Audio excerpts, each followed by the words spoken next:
নমস্কার, দেখছেন কলকাতা টিভি। আপনাদের সঙ্গে রয়েছে আমি অভিক। শুরু করছি সংবাদ সারাদিন। আগামীকাল 22 জানুয়ারি তৃণমূলের সংহতি মিছিল এবং সেই সংহতি মিছিলেই নেতৃত্ব দেবেন খোদ মুখ্যমন্ত্রী মমতা বন্দ্যোপাধ্যায়। সংহতি মিছিলের আগেই পার্ক সার্কাস ময়দান থেকে যে মিছিল শুরু হবে তার খতিয়ে দেখতে গেলেন, প্রস্তুতি পর্ব খতিয়ে দেখতে গেলেন কলকাতার মেয়র ফিরহাদ হাকিম। সেই ছবি এই মুহূর্তে দেখাচ্ছি।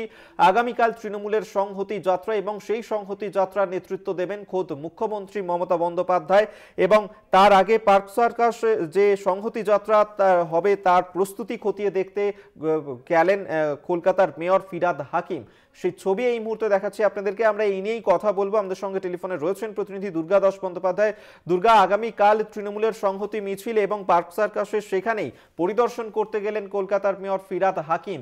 কোন কোন বিষয়ে পরিদর্শন করলেন তিনি?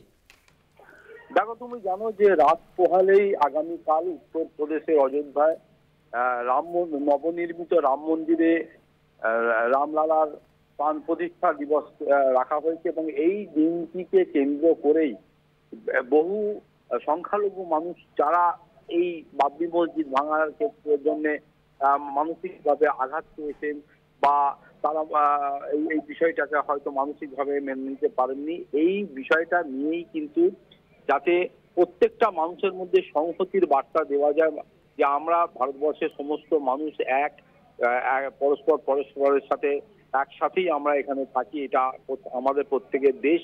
এই বার্তা, এই সংহতির বার্তা দিতেই আগামীকাল মুখ্যমন্ত্রী মমতা বন্দ্যোপাধ্যায়ের নেতৃত্বে কালীঘাট থেকে শুরু করে তিনি একটি সংহতি মিছিলের ডাক দিয়েছেন। সেই মিছিলে পা মেলাবেন আপামর জনতা, পশ্চিমবঙ্গের মানুষজন এবং এই মিছিল গিয়ে শেষ হবে পার্ক সার্কাস ময়দানে এবং তিনি শুধু কালীঘাটের মন্দিরে প্রণাম করেই তিনি বেরোবেন না।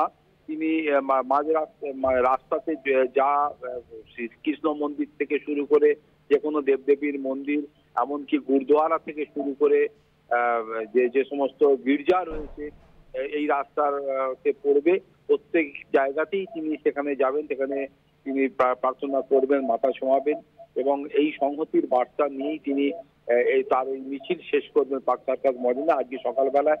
তারই প্রস্তুতি দেখতে রাজ্যের মন্ত্রী তথা কলকাতার mayor Firhad Hakim park circus ময়দানে তার চূড়ান্ত প্রস্তুতি দেখতে যান এবং সেখানে তিনিও ঠিক একই কথা বলেন যে যে সমস্ত মানুষের মনের মধ্যে দুঃখ রয়েছে, তাদের বেদনা রয়েছে, তাদের আঘাতের চিহ্ন রয়েছে যাদের বুকের মধ্যে, তাদেরকে বার্তা দিতেই মুখ্যমন্ত্রী মমতা বন্দ্যোপাধ্যায়ের ডাকে যে সংহতি মিছিল, সেই সংহতির বার্তা দেওয়া হয়েছে।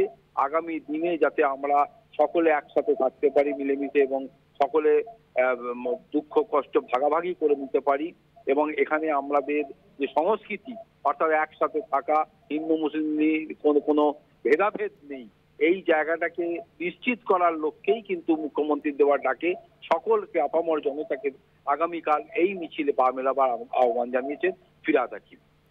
একেবারে ধন্যবাদ তোমায় দুর্গাদাস বন্দ্যোপাধ্যায়। আমাদের সঙ্গে টেলিফোনে ছিলেন প্রতিনিধি এবং আজ পরিদর্শন করার পর কলকাতার মেয়র ফিরহাদ হাকিম তিনি কি বললেন শোনাবো আপনাদের।